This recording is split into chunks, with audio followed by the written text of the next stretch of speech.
जैसा कि आपको पता है कि हम HEC का जो सिलेबस है स्पोर्ट्स बायोमैकेनिक्स का वो पढ़ रहे थे। आज हम 5th यूनिट पढ़ेंगे जो कि सेकंड लास्ट यूनिट है स्पोर्ट्स बायोमैकेनिक्स के सिलेबस का। आज हम पढ़ेंगे home and movement in fluid medium. देखें, आप जब वीडियो देखते हो ना, आपको कितना फ़ायदा मिलता है ना वीडियो देखने के बाद। मैं चाहती हूँ कि मैं आपको स्पोर्ट्स का जो सिलेबस है BS का, MA का, MPhil का, वो इस तरह पढ़ाऊँ कि आप लोगों के लिए फ़ायदा हो, आसान तरीके से हम मुश्किल टॉपिक्स को समझें। तो अगर मैं आप लोग इतना कुछ कर रही हूँ तो क्या आप चैनल को सब्सक्राइब नहीं कर सकते? एक क्लिक नहीं कर सकते सब्सक्राइब बटन पे? अगर आपको वाकई फ़ायदा होता, अगर कोई फ़ायदा नहीं ना होता आपको ये वीडियोस का, तो फिर ना कीजिएगा सब्सक्राइब। सबसे पहले हम फ्लूइड के बारे में पढ़ेंगे। A fluid is any substance that can flow and take the shape of its container. Fluids can include both liquids and gases. ठीक है, अब फ्लूइड वो मादा है जो बह सकता है और अपने बर्तन की शक्ल इख्तियार कर लेता है। इसमें पानी और हवा शामिल है, दोनों शामिल हैं। ठीक है, देखें फॉर एग्जांपल स्पोर्ट्स के अंदर swimmer moving in water, water क्या है? Fluid. Runner moving in air, air क्या है? फ्लूइड। अब हम पढ़ेंगे लैमिनर फ्लो के बारे में। Laminar flow is smooth orderly flow in which fluid particles move in parallel layers with minimal mixing between the layers. अच्छा, लैमिनर फ्लो में क्या होता है कि हमवार होता है, मुनज़्ज़म बहाव होता है और जिसमें जो ज़रात होते हैं ना फ्लूइड के, वो एक दूसरे के साथ हैं, वो एक दूसरे में मिक्स नहीं होते। ठीक है, फॉर एग्जांपल स्पोर्ट्स की एग्जांपल लेते हैं। A swimmer gliding slowly through water with minimal disturbance. ठीक है, a cyclist moving slowly in calm air conditions. अगर कोई चीज़ काम, जैसे एक साइकिलिस्ट है वो आराम से साइकिल चला रहा है, स्विमर जो है वो स्विमिंग कर रहा है लेकिन आराम से मिनिमल डिस्टर्बनेस कर रहा है पानी के अंदर, तो ये लैमिनर होगा। अच्छा, इसके कुछ की फीचर्स हैं लैमिनर फ्लो के। फ्लो क्या है? स्मूथ है, पैरेलल है, और जो वेलोसिटी होती है ना फ्लो की वो लो होती है, और ड्रैग क्या होता है? लो होता है। लैमिनर के अंदर ड्रैग लो होगा क्योंकि ज़्यादा ट्रिबुलेंट नहीं है, हमवार है, मुनज़्ज़म है, तो ड्रैग कम पैदा करेगा। और हवा जो है वो परस्कून चल रही है तो वो रेजिस्टेंस कम क्रिएट कर, ड्रैग कम क्रिएट करेगी, तो लो ड्रैग होगा, लो वेलोसिटी होगी, स्मूथ पैरेलल होंगे। ये इसके फीचर्स हैं किसके? लैमिनर फ्लो के। रफ्तार कम होगी, मज़ामत कम होगी। अब हम पढ़ रहे हैं turbulent flow. Turbulent flow is chaotic irregular flow in which fluid particles move randomly creating swirls and vortices. देखें क्या होता है कि इसमें जो है ना ज़रात वो बेतरतीब होते हैं और ये घूमता फिरता है रैंडमली। ठीक है, रेजिस्टेंस ज़्यादा होगी। फॉर एग्जांपल देखें ना, ये इरेगुलर फ्लो है, फ्लूइड पार्टिकल्स क्या करते हैं? मूव करते हैं रैंडमली, बेतरतीब घूम रहे हैं, रैंडमली बेतरतीब। अभी हम स्पोर्ट्स की एग्जांपल लेते हैं। देखें, a sprinter running at high speed creating air turbulence behind them. जब एक स्प्रिंटर तेज़ भागता है तो उस क्या हो रहा होता है? उसके बिहाइंड एक एयर टर्बुलेंस पैदा हो रहा होता है। A fast swimmer creating vertex and adage in the water. अब इनका मतलब क्या है? वर्टेक्स का, एडिज का, कि जो हवा का गिरदाब होता है, एक चक्कर लगाती हुई हवा। ठीक है, जैसे कहते हैं ना कि एक घूमती हुई हवा जो बहुत ज़्यादा, जैसे आप देखें ना अब से है, ठीक है, और वो क्रिएट कर रही है वर्टेक्स एंड आइडिस, यानी कि गिरदाब पैदा कर रही है, तूफ़ानी हवा, घूमती हुई हवा। तो I hope you are understand. Turbulent flow जो है उसके कुछ फीचर्स हैं कि वो इरेगुलर होता है, क्योटिक होता है, हाई वेलोसिटी होती है और हाई ड्रैग होता है। मतलब बहाव जो है वो बेतरतीब होगा, ठीक है, और ऐसे सर्कुलर तरीके से मूव कर रहा होगा, चकराता हुआ, ठीक है, और रफ्तार ज़्यादा होगी, हाई वेलोसिटी होगी टर्बुलेंस फ्लो की, और मज़ाहमत ज़्यादा होगी। अब देखें, अगर हम फ्लूइड की प्रॉपर्टीज़ पढ़ें तो जो फ्लूइड है उसकी डेंसिटी जो है, ये एक प्रॉपर्टी है फ्लूइड की। मास पर यूनिट वॉल्यूम जो है वो डेंसिटी होता है। ठीक है, यानी कि जिस्म में मादे की मकदार क्या है? डेंसिटी, और डेंसिटी का मतलब है हुजम। ठीक है, जिस्म में मादे की मकदार, और इसका क्या यूनिट है? Kilogram over metre cube. Viscosity क्या होती है? गारापन। इंटरनल रेजिस्टेंस टू फ्लो, बहाव के ख़िलाफ़ अंदरूनी मज़ामत जो है ना वो विस्कोसिटी होती है। उसके बाद है प्रेशर, दबाव। Force per unit area applied by fluid. किसी फी यूनिट एरिया पर लगने वाली कुव्वत क्या होती है? प्रेशर होती है।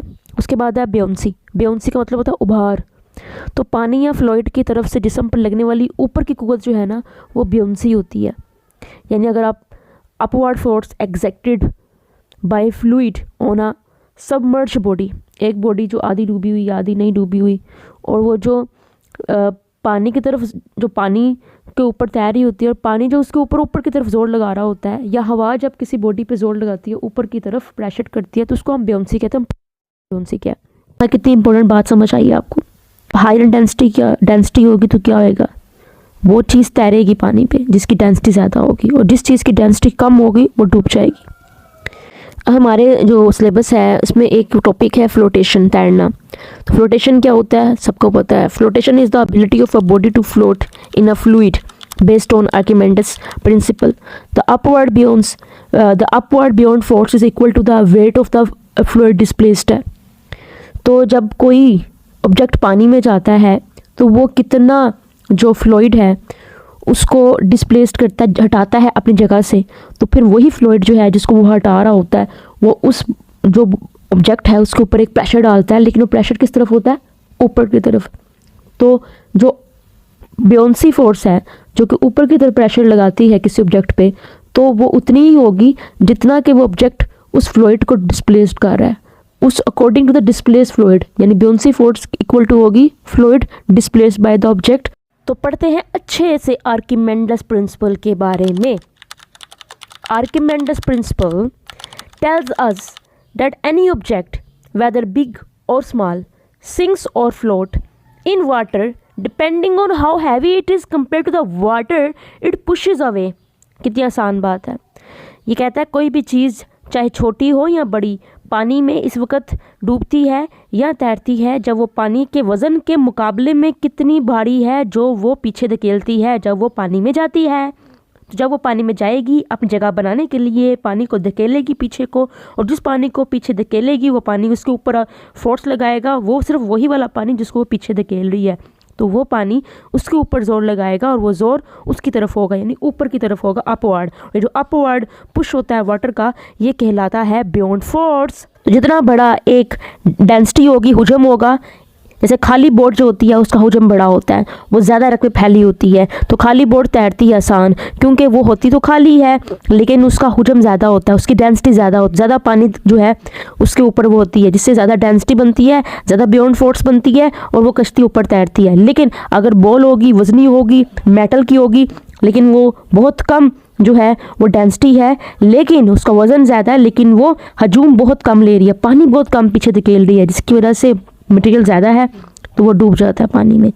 तो Archimedes principle, I hope you understand. Archimedes principle का फार्मूला है FB, जो कि इक्वल होता है buoyant force, P the density the fluid, V fluid volume, G the acceleration due to gravity. Gravity हर जगह मौजूद है, पानी में, हवा में, हर जगह। तो अभी हम पढ़ेंगे ड्रैग के बारे में। ड्रैग एक बहुत ही इंपॉर्टेंट टॉपिक है स्पोर्ट्स बायोमैकेनिक्स का, हम इसकी टाइप्स पढ़ेंगे। तो ड्रैग क्या है? Drag is a resistive force that opposes the motion of an object moving through a fluid. Drag एक ऐसी फोर्स है कि जब कोई ऑब्जेक्ट पानी में होता है या हवा में होता है तो मुखालिफ हरकत में ये फोर्स जो है उसके ऊपर जो है मज़ाहमत करती है। ड्रैग को हम कुव्वत मज़ाहमत कहेंगे, ठीक है। जब भी कोई भी ऑब्जेक्ट पानी या फ्लूइड में, पानी या हवा में हरकत कर रहा होगा तो ये जो मज़ाहमती फोर्स है ये उसके ऊपर रिएक्ट करेगी और उसको ऑपोजिट डायरेक्शन में धकेलने की कोशिश करेगी, तो इसको हम कहते हैं ड्रैग, ठीक है। उसके हमारे पास स्किन फ्रिक्शन ड्रैग है। Skin friction drag is caused by friction between the fluid and the surface of the body. तो फ्लूइड और सरफेस ऑफ द बॉडी के दरमियान जो फ्रिक्शन पैदा होती है इसको हम स्किन फ्रिक्शन ड्रैग कहेंगे, ठीक है। कोई भी बॉडी है वो पानी में है या हवा में है, और जो हवा या पानी उस बॉडी की स्किन के साथ ड्रैग पैदा करता है उसको हम स्किन फ्रिक्शन ड्रैग कहते हैं। जैसे स्विमर की बॉडी जो है वो वाटर पे जब होती है, swimmers body rubbing against water, जब पानी टकराता है जिस्म के साथ तो एक ड्रैग बनता है, पानी फ्रिक्शन पैदा करता है, ड्रैग पैदा करता है, तो इसको हम कहेंगे swimmers body rubbing against water, it is a skin friction drag. उसके बाद टाइट स्विम सूट जो होते हैं वो रिड्यूस कर देते हैं ड्रैग को। Tight swim suit reduce this drag, skin friction drag को टाइट स्विम सूट जो होते हैं वो रिड्यूस कर देते हैं, जिससे तैरने में आसानी होती है स्विमर्स को। इसलिए स्विमर्स तंग जो है वो स्विम सूट्स पहन। इसी तरह जो ट्रैक सूट होते हैं वो भी टाइट पहने जाते हैं ताकि स्किन फ्रिक्शन ड्रैग जो है उसे कम किया जाए। ठीक है, आप देखें कि स्पोर्ट्स बायोमैकेनिक्स किस तरह से परफॉर्मेंस इन्हेंस करती है कि वो इवन जो सूट है, जो लिबास है, उस पर भी करती है कि किस तरह से ये परफॉर्मेंस जो है डिक्रीज कर रहा है। तो इस तरह से नॉलेज में जब इजाफा होता है, देखिए पहले क्रिकेटर्स ढीले कपड़े पहनते थे, अब जो क्रिकेटर्स के कपड़े होते हैं वो स्किन के साथ चिपके होते हैं ताकि उनकी बॉडी जब फील्डिंग जो करते हैं या जब वो बॉलिंग करते हैं तो स्किन फ्रिक्शन ड्रैग कम हो, हवा का जो उनकी स्किन के साथ फ्रिक्शन ड्रैग पैदा हो रहा है वो रेजिस्टेंस कम हो जाए। उसके बाद हम देखते हैं हमारे पास जो है वो फॉर्म ड्रैग है। फॉर्म ड्रैग कैसे बनता है, फॉर्म ड्रैग क्या होता है? Form drag is a resistance caused by the shape of the body and the pressure difference between the front and back of the object.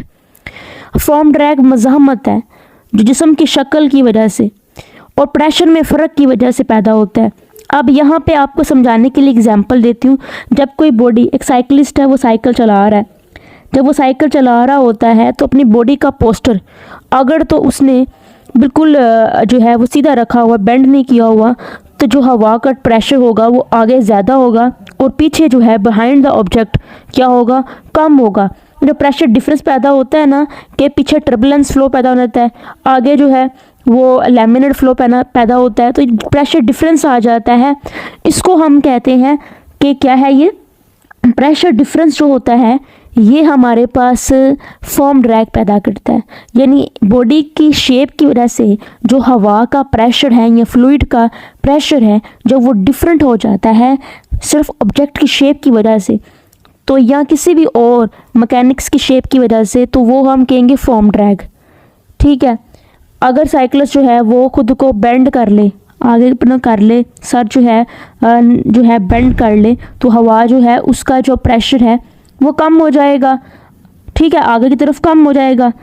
तो जब जिस्म हरकत करता है चाहे पानी में हो या हवा में, उसकी शेप की वजह से प्रेशर किधर ज़्यादा बिल्ड हो रहा है, किधर कम बिल्ड हो रहा है, और प्रेशर के अंदर डिफरेंस आता है, दबाव में फ़र्क आता है, उसको वो फॉर्म ड्रैग पैदा करता है। हमारा वेव ड्रैग है। वेव ड्रैग क्या होता है? Wave drag occurs when object moves on a near the water surface and creates waves which consume energy.